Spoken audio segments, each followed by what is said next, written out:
Also, obviously, you and Mike have great synergy. Look what you guys were able to accomplish. You know, the two of you gathered monuments of information and made a very easy-to-read book from it. And we're on the New York Times bestseller list. Exactly. Because of you.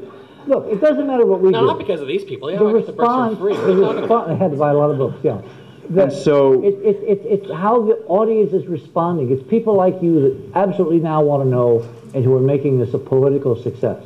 right. So keep yourself in the equation, because without you guys, we could write 50 million books. Wouldn't matter. And nothing would matter. Yeah. Well, that's what makes me wonder is, do you guys have any intention, what your future projects, any intention of aligning yourself with some heavy hitter like Paul Allen or some other mogul who can help bring much more media attention to this subject? You know, there's a really famous political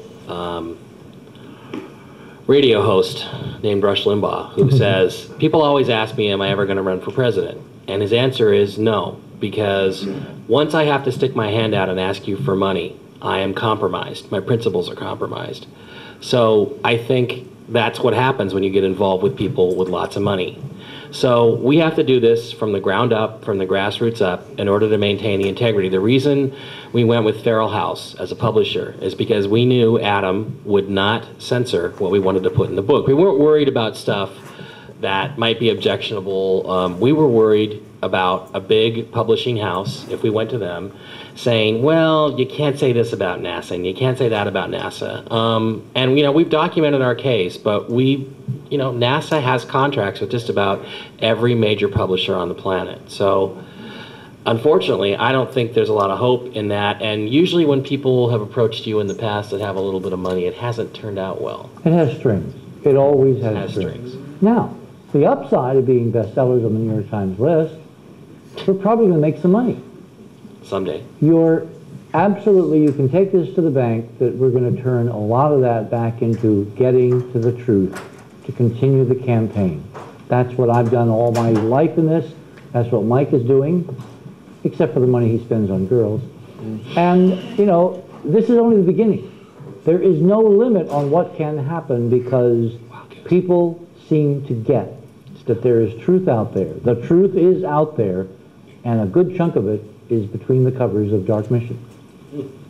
Ooh, I like that. Good evening, Mr. Hoagland. Oh my God, he's being formal. Yeah, well, he's got a JPL NASA. I noticed that earlier tonight, yeah.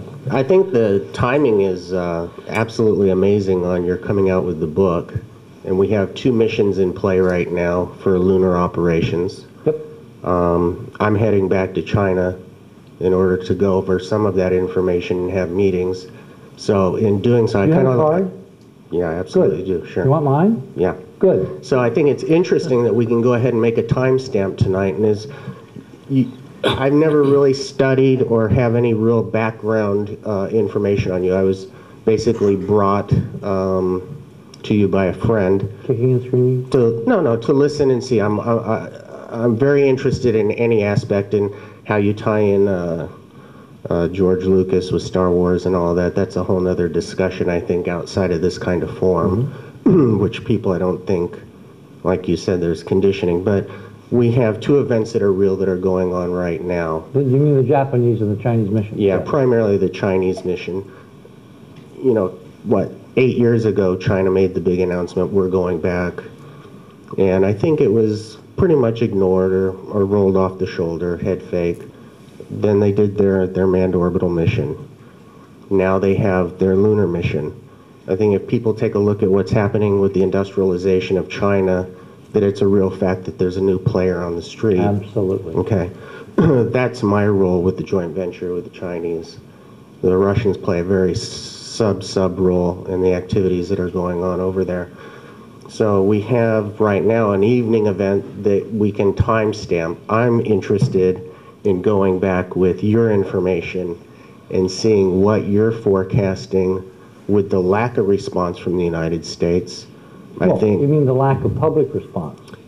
And you have actually to separate those two. And the actual initiatives that are going on. We have the COTS program within NASA where they're, Beautifully funded, yeah, not serious. not serious. No. But these are the things that Orion are, is not serious. no, but these are the things that are being presented to the public. That's right. Okay, so the United States has taken an active role now in taking a forefront based upon the Chinese But what if movement. NASA's not the only game in town? NASA's not the only game in town. Absolutely. And that's why there's a late response. Because it doesn't mean anything. Didn't mean anything at the time when the Chinese announced it. Now it's a reality with their bird out there flying around. So there's going to be action taken on our side.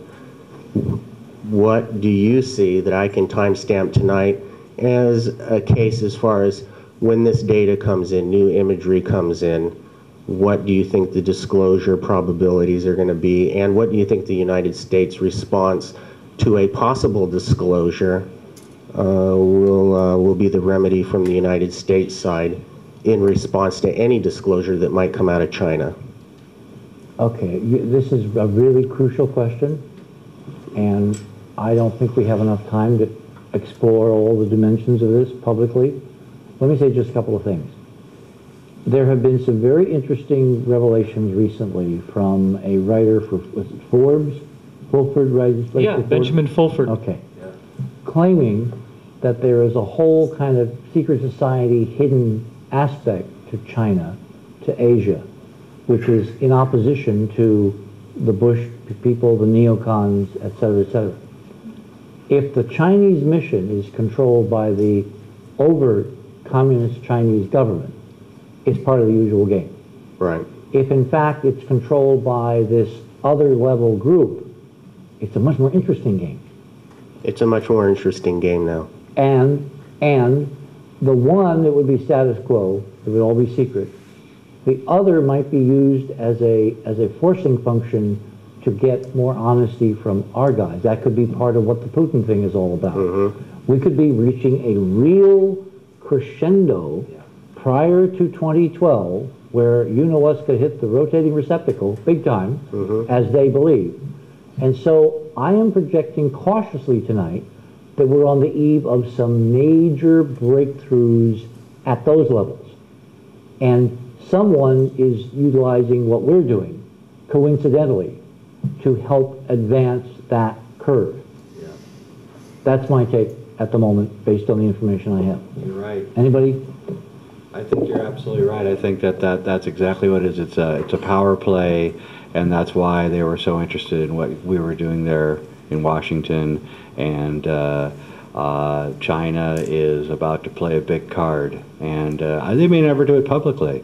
They may just do it in private. So we know what you got. You either pull back what you're doing, because don't forget, Fulford has pointed out that SARS is almost completely targeted towards Asians, and it looks like it was biologically created. And if it did come out of Fort Detrick, then that means that somebody's targeting the Chinese population, and I think that's what's really driving this whole thing. So.